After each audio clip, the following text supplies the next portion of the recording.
Bonjour, dans cette vidéo, on va faire un tutoriel sur le passage entre fenêtres à travers l'authentification d'utilisateur.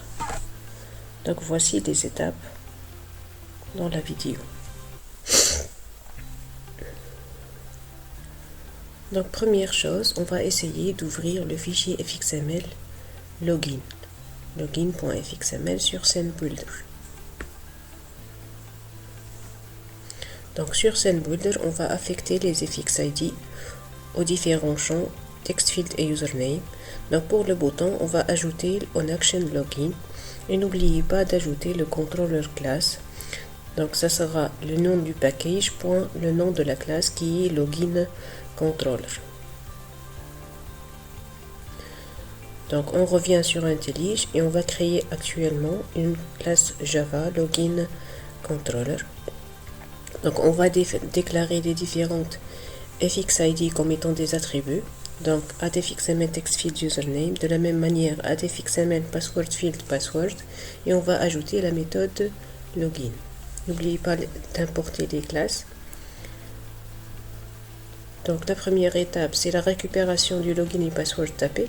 Donc string u égale username.getText, donc string p égale password.getText, et on va tester si les deux champs sont vides ou un des deux est vide. On va afficher un message d'erreur sous forme d'alerte. Donc la classe de l'alerte, c'est alerte, elle appartient au package JavaFX.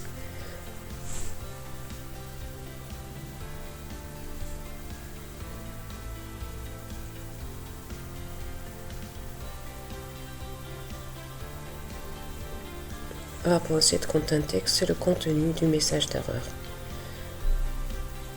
Et la dernière instruction, c'est A.show, c'est pour afficher l'alerte. Donc else, c'est-à-dire si les deux champs sont remplis, on doit se connecter à la base de données et vérifier si l'utilisateur tapé existe dans la base. Donc pour ce faire, on a besoin d'implémenter la classe ObjectDyahoo qui contient les méthodes CRUD. Donc la première méthode à implémenter, c'est la méthode qui va chercher l'existence d'un utilisateur à partir de son nom d'utilisateur et son mot de passe. Donc c'est une classe générique. Donc public t find user, on va entrer deux paramètres string u, string p. Donc la première étape, c'est de créer une session. Donc s égale hibernate-util.getSession. Donc query q, ça sera s.createQuery. On va insérer la requête sous forme de requête HQL.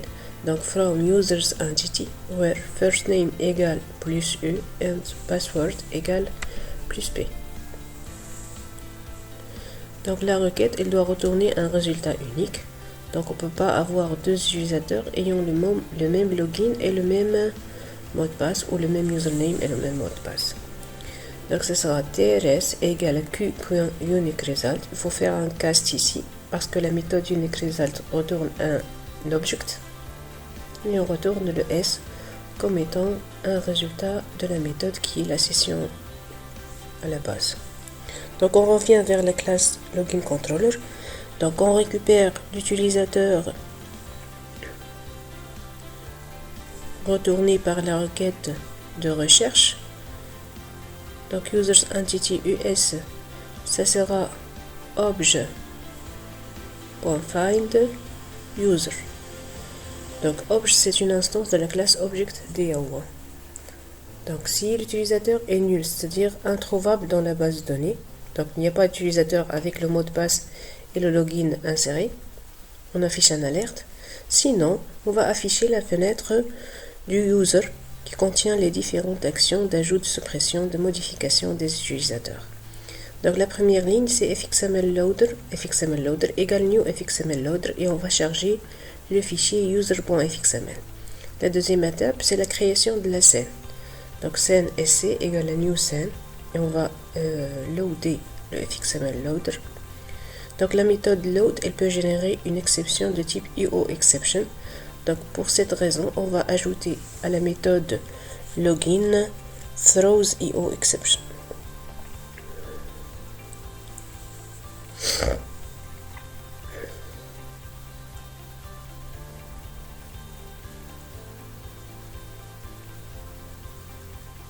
Donc user.show.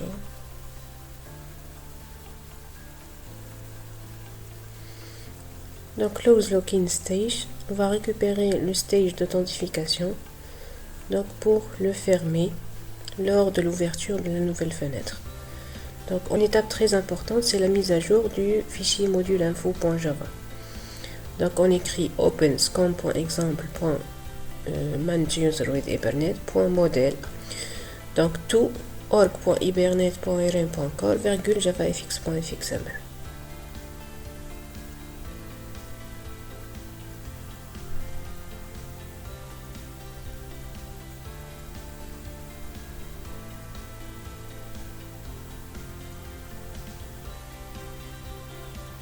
Donc voici le test de la solution. Donc l'interface va s'afficher maintenant. Voici l'interface user qui contient les boutons update, delete et new user.